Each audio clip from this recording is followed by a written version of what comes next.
All right, good day, everybody. This is E. Marcel Pertut, and welcome to another edition of the Original Free Kick, where we go over all things professional soccer. We will recap Atlanta United's win at home over Orlando City and some other news and notes in the world of professional soccer. As always, to follow everything that we do, head to the mothership, thesportsinquirer.net. Look forward to seeing some interviews with Atlanta United players over the next few days. We should be able to head to practice. Oh, they have a full week actually with two matches in 7 days. So we'll be trying to get to the practice field and get some of that exclusive audio and video content that I know all of you enjoy to watch and listen to. So be on the lookout for that. Also, head to our social media platforms Twitter, Instagram, and Facebook under Sports Inquirer, and you'll be able to get up to date information whenever we post something. I know it's not football, well, it's the American football season that started. I was doing a lot of live tweeting during yesterday, Sunday, as we record this on September 13th. We do the same for some other sports, including EPL and MLS action that we see on the television. So make sure that you keep checking our social media platforms as we do some live tweeting and during contests. And then finally, subscribe to us on our audio and video hosts such as YouTube, SoundCloud, Spotify, Google Podcasts, and iTunes. Just search for us under the Sports Inquirer and you'll be able to find all of our content. Yeah, Atlanta United had a very solid win over Orlando City. 3-0 on Friday night, which was, I have to get my dates right because all of you listen on different days. So I have to say Friday or Saturday. You might be listening a week from now. You might be listening today. So I have to make sure I get that right. That match was on September 10th. So big win for Atlanta United. They moved up or kept themselves in pretty solid position in the East Conference standings. We'll get to that conference breakdown in a moment. But it was their sixth clean sheet of the season. Brad Guzan had two saves for Atlanta United in the victory. It was Gonzalo Pineda's first victory as the manager of Atlanta United. Remember, he was hired a few weeks ago to replace technically Gabriel Heinze as the full-time manager, but he was also replaced interim manager and Rob Valentino. So this was his first win with the team as the head man. Here he is on the victory. Yeah, thank you. Thank you for the question. And I said this before, it's not about my first victory. It's about these 3 points that are very valuable for the team, for the club. The players deserve every single part of the victory. And I felt that they did an amazing job. They worked very hard the last 2 weeks. And this is the reward for them. At the same time, it's a reward for the fans, which I really like, the connection we create with them. They were cheering for us in every single moment, and that's very, very important for me. We were curious about what the lineup would look like with the unavailability of several players, particularly Joseph Martinez and Miles Robinson. Well, of course, Martinez had his commitment or just played for the Venezuelan national team for World Cup qualifying. Miles Robinson, the same deal for the United States. Also, Ronald Hernandez was not available due to commitments. He's also on the Venezuelan national team with Joseph Martinez. So we're interested to see what the lineup would look like. They went with the attacking trio of Ezequiel Barco, Luis Araujo, and Marcelino Moreno. So those three guys, they've been playing up front for a lot of the season since all of them been, well, not a lot of the season. Araujo is a new signee.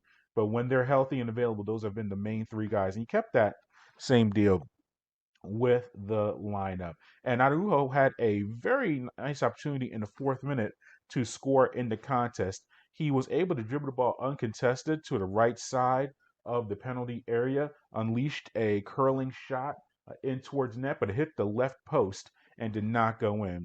And he has not scored a goal yet for Atlanta United, but showed his activity as far as being a part of the offense. Here is Pineda on Araujo and his contributions to the team. It was great. I feel that at times Luis is starting again to adapting to the league, to his teammates, to the opponents, to the pace of the league, even the turf. I mean, it should be things and little nuances that still we are not seeing his maximum potential. But what we saw today was a very dangerous player, attacking player that sometimes when he even doesn't touch the ball, he creates many gaps for his teammates. And that's what I love about Luis, that he's always on the move and he's always trying to go for a goal. today. It was a fantastic shot that we just saw together on Instagram, on his Instagram, the replay, and he was frustrated because it didn't go in. But I said it's coming, and when he scores the first one, I'm sure many more are coming. Then, and minutes later, it's Matias Rosetto. He had a shot on goal, a clean shot that was saved by Adam Grewis, the goalkeeper for Orlando City. So Atlanta was continuing to get their scoring opportunities with their lineup. And here is Pineda on the lineup and kind of using false nines with the absence of Joseph Martinez. Very good. Actually, we tried to say that it was actually two false nines because Marcelino played more as a 10, and then we tried to create that hesitation with Luis and Bark almost had two nines, but on the outside, in between the lines. My worry was that maybe we didn't have enough numbers inside the box, so that was the only question that I had before the game is we're going to create chances, but then are we going to have enough presence inside the box?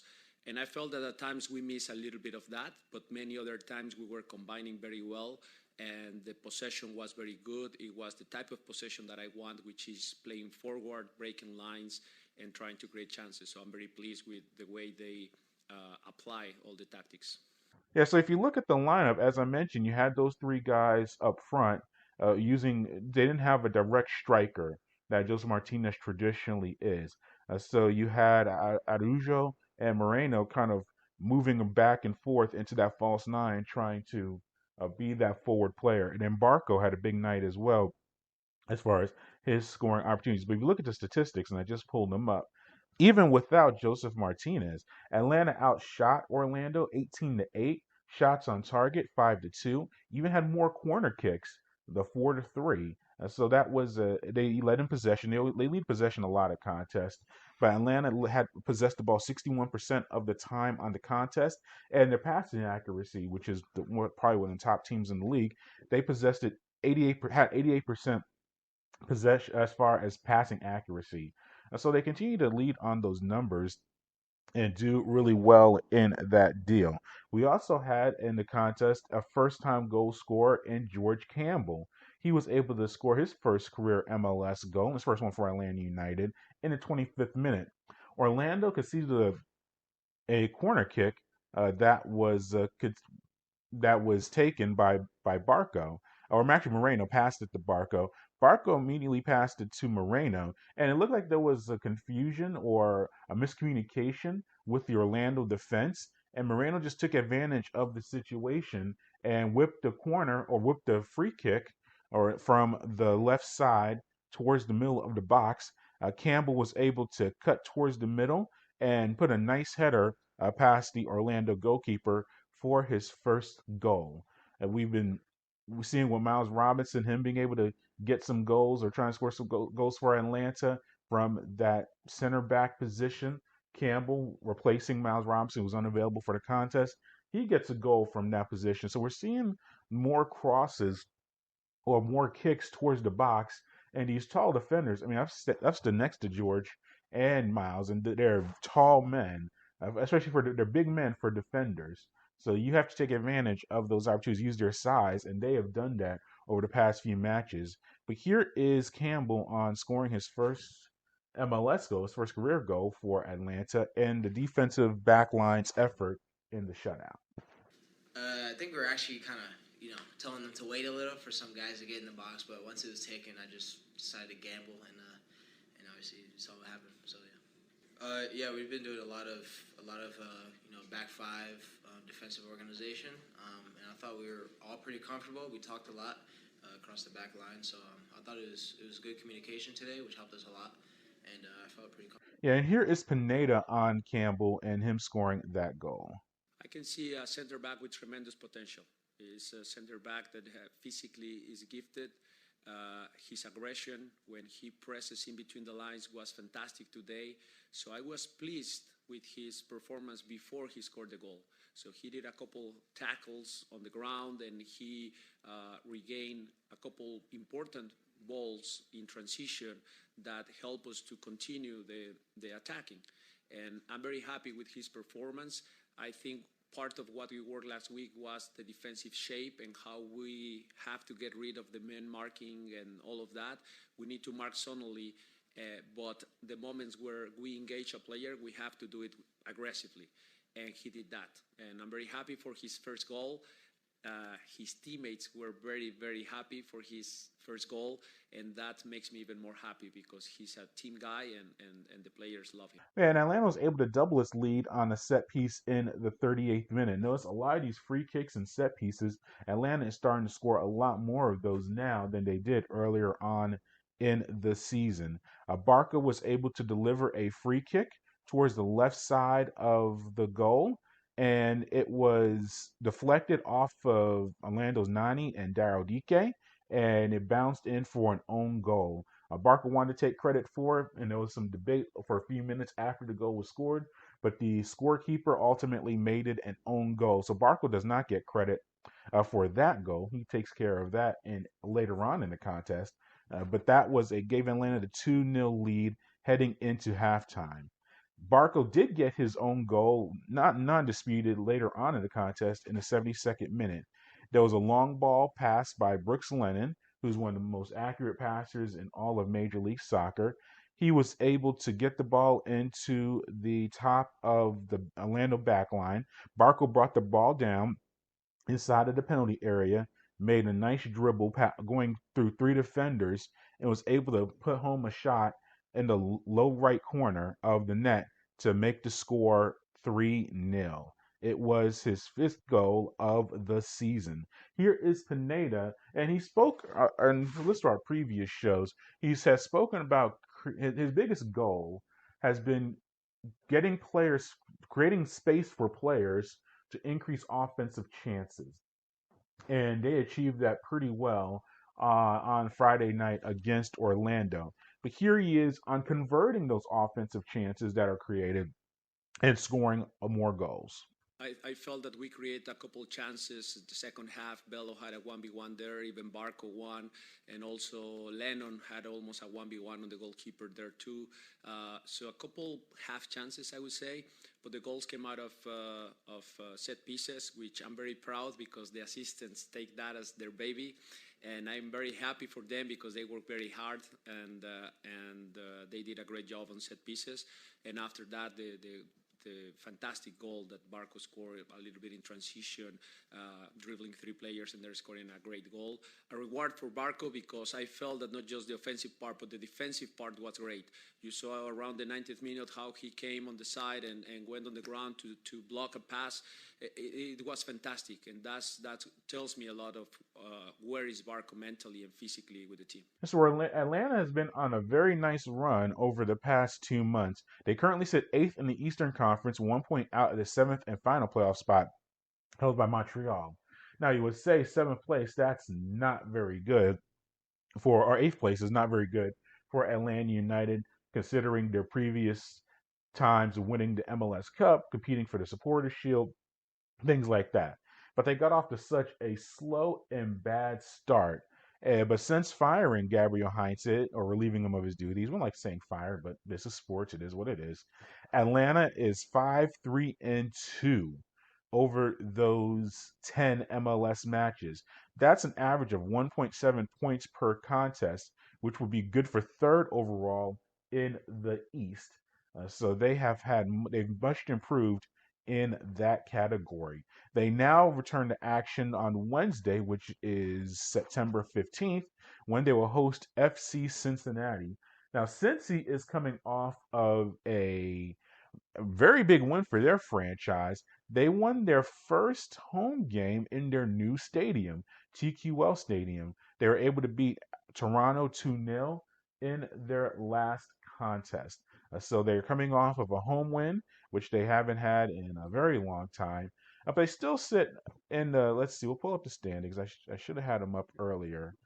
But here is Gonzalo Pineda on celebrating the win against Orlando, but then moving on to Cincinnati. And then I'll have those statistics for you, or the standings.